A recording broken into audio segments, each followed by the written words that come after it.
Hi, I'm Scott Margolin. And I'm Jason Brosen.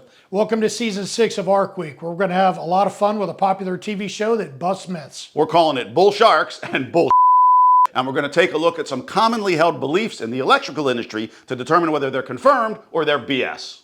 In this episode, we're looking at the common attitude that we don't work energized, so therefore we don't need PPE.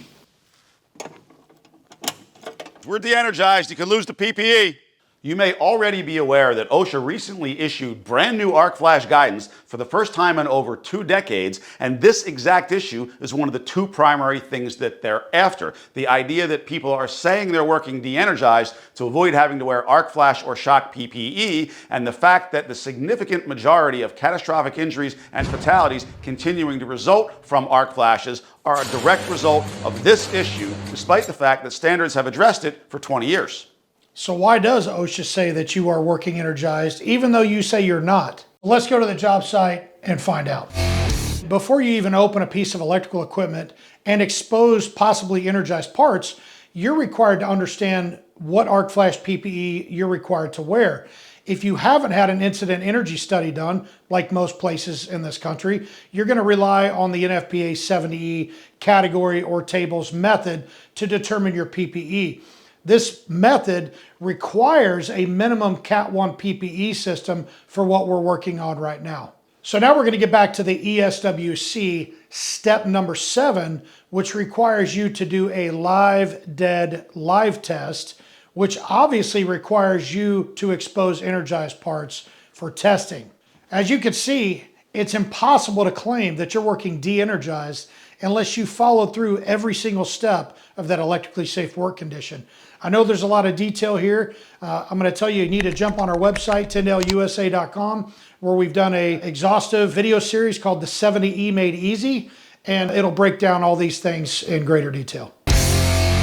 This summer is the 50th anniversary of the release of the movie Jaws, and you just know we couldn't let that go by without acknowledgement. Today's shark belief is that bull sharks are highly aggressive. Let's get wet and find out, man.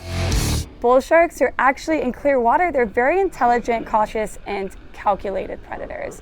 So I always tell people they're one of our easiest sharks to work with, especially when the visibility is good. If they were super aggressive, these kind of dives would not be possible at all. We take thousands and thousands of people in the water with bull sharks every year.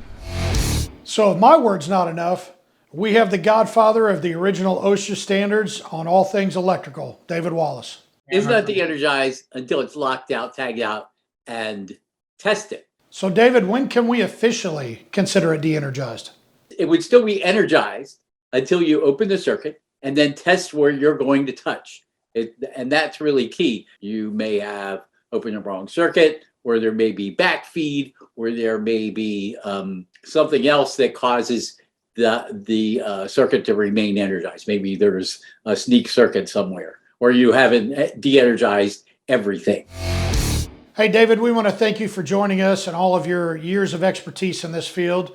And what's the verdict on this myth of working de-energized? The judgment is it's bull.